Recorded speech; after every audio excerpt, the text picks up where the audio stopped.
हाय नमस्कार आमच्या भावा बहिणींना. तर काय चाललंय आमच्या भावा बहिणींचं. पहिली गोष्ट तर भावा बहिणींनो, तुम्हाला मी काय गोष्टी बोलणार कशाच्या माझ्या बऱ्याच भावा बहिणींचं म्हणणं होतं की योगिता तुम्ही पूनमकडे जायला पाहिजे होतं. पूनमचं म्हणजे आम्हाला लय वाईट वाटत. तसंच भाऊ बहिणींना आम्हाला पण वाईट वाटतंय. तिथं काय आमची वैरण आहे का, आमची सखी बहीण आहे ती. आणि ज्या टायमाला ही काल गोष्ट झाली असते ना त्या टायमालाच आम्ही लगेच गेलो असतो. पण त्यात विषय असा आहे, सत्य लाईट गेली. आपली आई पण आजार आहे तुम्हाला सांगते. आणि त्यात निवेदन म्हणजे आज दवाखान्यात न्यायचं आईचं झालं होतं. कशामुळं शक्यतो एवढं तर काय नाही बरं का. पण आता ऑपरेशन झाल्यापासून काय आपण एक वेळेस पण डॉक्टरला भेटलो नाही. ज्या दिवशी आम्ही काढा घेतो ना त्यावेळेस आम्हाला काय डॉक्टर भेटलं नव्हतं. आणि आता ते आता ऑपरेशन आहे म्हणल्यानंतर ना एवढं तेवढं हे होणारच आहे. त्यात काही विषय नाही. पण म्हणलं चला एक वेळेस आपण डॉक्टरला दाखवून आणावं. आणि आता तिच्या जी गोळ्या दिल्या होत्या ही गोळ्या पण पूर्णपणे संपलेल्या आहेत. तर म्हणलं राजूला ह्यांना म्हणलं की आणा एक वेळेस हे करून. आता आई मस्त म्हणत होती की बरं का मला काय त्या दवाखान्यात नेऊ नका, मला काय त्या दवाखान्यात जायचं नाही. पण कसं आहे भाऊ बहिणीनं, आता टाका मिळवतोपर्यंत ती व्यवस्थित होतोपर्यंत तर आपल्याला तर तिथं जावंच लागणार आहे. बरोबर आहे का नाही. तर तसंच आता राजू ही चाललेली आहे ती. मी काय जाणार नाही बरं का आज दवाखान्यात. ह्याची बी कारण आहे ती. मायरू आबी मी घरीच आहे. कशासाठी भाऊ बहिणीनं, आता जी तुम्हाला सांगते आता पैशाचं ह्याचं पण तुम्हाला सांगते आपल्याला ऍडजस्ट करावं लागणार आहे. आता राजूनं तुम्हाला सांगते राजूनं पण आणलं कोणाकडून तरी 2-3 हजार रुपये. माझ्याकडे आहे तर 2-4 हजार रुपये. तर आता गाडी भाडंच आहे 4,000 रुपये का काय किती गाडी भाडं आहे का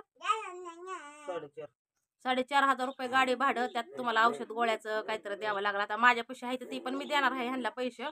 आणि राजूनं पण कुठनं पैसे हे केलेलं आहे तर ती. आणि मग आता मी जर इथं पुढं जर अजून पैशाचं जर काम पडलं तर मला काही ना काहीतरी मला ऍडजस्ट करावं लागणार आहे. त्यासाठी मी तर घरी थांबलेले आहे. कारण की गेल्या वेळेस आहे ना एवढा पश्चाताप झाला ना. मायरा जरा शांत बस का बाहेर. तुम्हाला सांगते अक्षरशः आहे ना मला तिथनं एवढं हे झालं होतं ना. म्हणजे दवाखान्यातनं डायरेक्ट श्रीगोंद्याशिवर हीच नव्हतं आहे का नाही.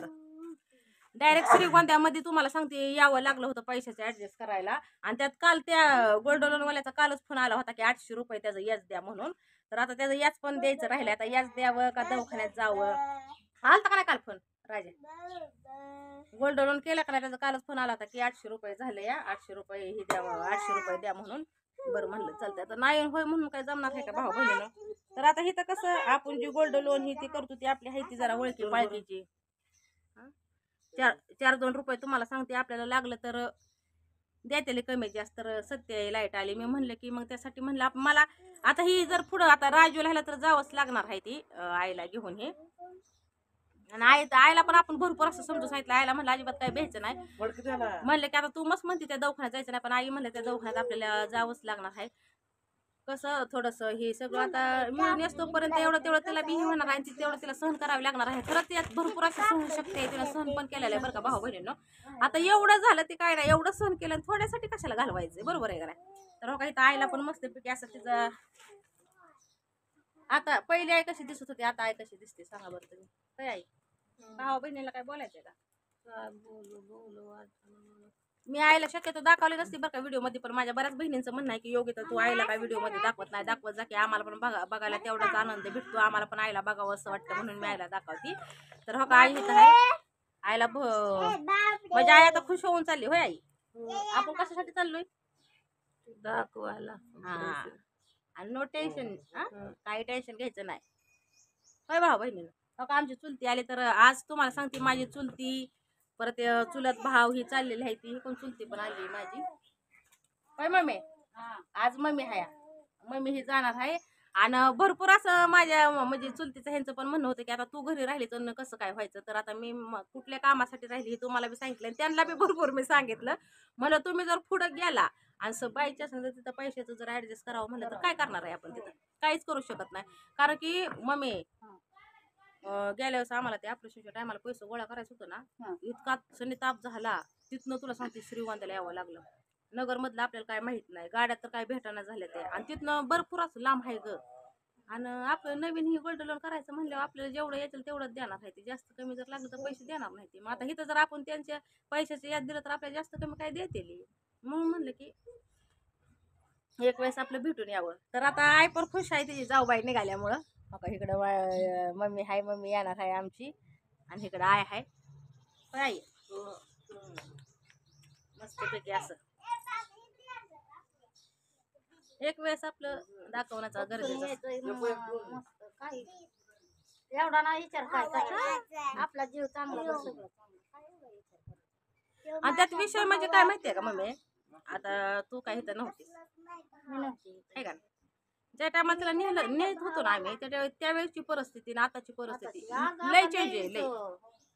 मग आता भावा बहिणीनं तुम्हाला सांगते ऑपरेशन झाल्यानंतर ना हात पण व्यवस्थित असा काम करतो या.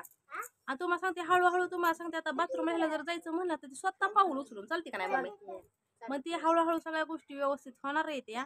आणि काय म्हणायचं स्वामीच्या कृपेनं देवाच्या आपल्या देवाचा आपल्याला ही होता सपोर्ट होता आधार होता त्या गोष्टीत आपलं थोडक्यात थोडकं झाले सगळं व्यवस्थित पण झाले. मग आता दाखवायचं काय भेहाय त्याला नुसतं दाखवून यायचं काय आपल्याला राहायचं नाही भेट तिला नाही व्हायचं काय नाही आम्हाला घरी जायचं डायरेक्ट. मला काय सुद्धा होत नाही. आणि असं मनात कुठलाही विचार हे करायचं नाही. ज्या वेळेस तुला काय वाटेल त्या दिसणं गाडा दिसणं बोलून जायचं गाडा बोलायचं बर का. आणि ती आता रक्त पण तिला भरलेलं आहे ना, मग थोडंसं असं तिला ती म्हणते की मला धाप येते मग ते दाखवणं बी गरजेचं आहे आपल्याला. आणि तर बसून आपल्याला घरी काहीच कळणार नाही ना. त्यामुळे आपल्याला भाऊने एकदा डॉक्टरच्या सल्ल्यानं घेतलेलं कधी पण चांगलं असतं. इकडून गाडी ही बोलावलेली आहे, राजू चाललाय आता गाडीचं निवेदन करायचं केलं गाडीवाल्याला आणि आम्ही तिथं बी फोन केला होता दवाखान्यात फोन केला आहे तर डॉक्टर नंबर कारण की जवळ नाही. आणि ती म्हणजे ती काय म्हणते माहितीये का, मला आता माझं जाताना हाल होत्या कशाला तिचा पाय सुचतो ना ते बसून बसून. तर मला टेन्शन घ्यायचं नाही, एक खुर्ची आपली निवांत अशी ही पण होती ना बस लांब होती मग झोपायचं. राज चाललाय तिथून गाडीवाला आलाय.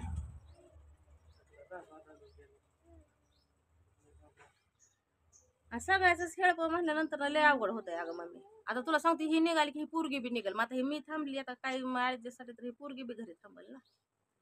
बरोबर आहे का नाही? सगळ्याचं काही कामच नाही आपलं भेटून यायचं डॉक्टरांना जाऊन काय म्हणतात काय नाही ते परत काय खायला द्यायचं. आपल्याला जी वेळेस आपण गेलो त्यावेळेस आपल्याला डॉक्टर भेटलंच नव्हतं. आता गोळ्या बी संपल्या आहेत. मग आता ज्या टायमाला आम्ही गोळ्या आणल्या त्या टायमाला त्यांनी 2-3 गोळ्या बंद केल्या होत्या. मग आता बंद करून कुठल्या गोळ्या देतात कुठल्या नाही ते डॉक्टरलाच माहिती, आपल्याला काय माहिती पडायचं. आणि ती नजर बी टाकते म्हणजे आता पहिलं जे काय झालं थोडंसं हे झालं ना ते आता त्यांनी तिथनं भावा बहिणीनं गोळ्या दिल्या होत्या त्यांनी लिहून. मग आम्ही गोळ्या आणून दिलते इथं सगळं व्यवस्थित झाले काहीच अडचण नाही. बरोबर आहे का नाही? मग दाखवाय आपलं जायचं एकदा भेटून यायचं आपल्या ह्याच्यासाठी.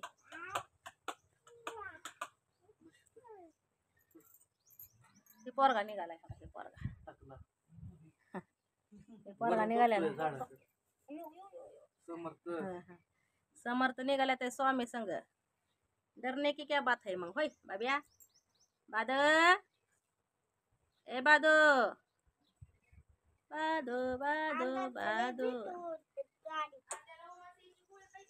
नको नको नको दुसऱ्या कुठल्या बी गोळ्या देऊ नका तिला. मला आवड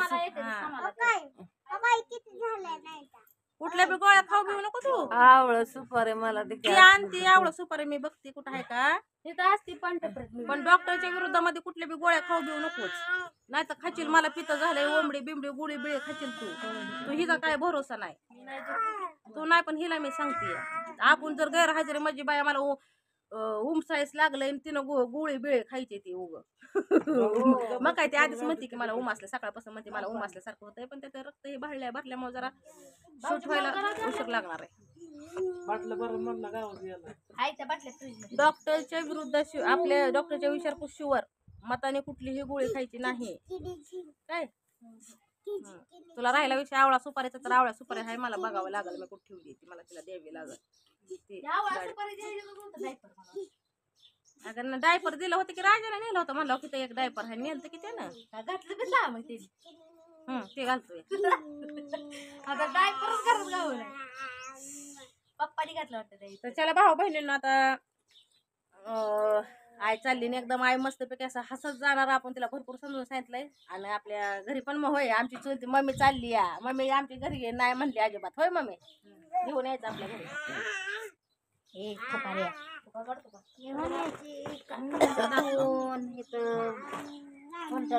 घरात झोपून आपले निवांत राहिले. आणि ती म्हणणे मी तिच्या गळ्यात घातलेलं मला म्हणते की राहू दे मला नको म्हणते बळबळ तिला दिलं ते काढून म्हणलं राहू दे तर म्हणले नको तापसा बिपसा नेलं मला म्हणजे तिला ते बांधलंय ना ते असं ही म्हणते असं गरमल्यासारखं होतंय मला. बरं म्हणलं असू दे ठीक आहे तिच्या इच्छा ना तिच्या इच्छा ना तिच्याकडे तर चला चालली आहे मी आहे घरीच. लय त्रास देऊ नका तुला येऊस तर